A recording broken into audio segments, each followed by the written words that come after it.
Good afternoon everyone. আজকে আমরা দেখব এডুবিউক থেকে নেক্সোভা পাবলিক স্কুলে আমরা এক্সাম মার্কস কীভাবে ডিস্ট্রিবিউট করতে পারি। প্রথমে আমরা আছি ড্যাশবোর্ডে। এখান থেকে আমরা এক্সাম অ্যান্ড মার্কসে চলে যাব। আমরা এখানে দেখতে পাচ্ছি এক্সাম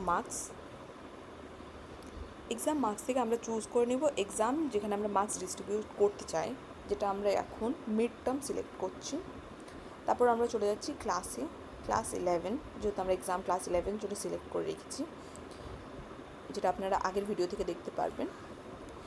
তারপর আমরা অল দ্য স্টুডেন্টস যারা ক্লাস 11-এ আছে তাদেরকে আমরা মার্কস ডিস্ট্রিবিউট করবো। রিটার্নে ওরা পেয়েছে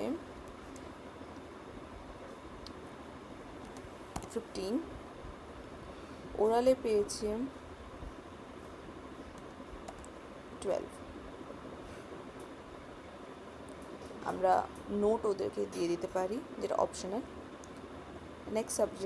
নেক্সট স্টুডেন্টের জন্য আমরা চুজ করে নিতে পারি।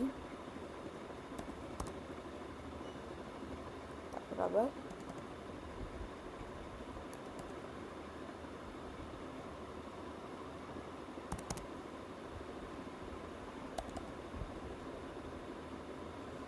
এভাবে সেভ করে দেবো। এবার আমরা মার্কস আমরা এখানে থেকে মার্কস সেভ করে নিতে পারলাম। আমরা এবার ওদের অ্যাডমিট কার্ডে চলে যেতে পারি, এবং যেটা আমরা আপনাদেরকে পরের ভিডিওতে দেখাবো। Thank you.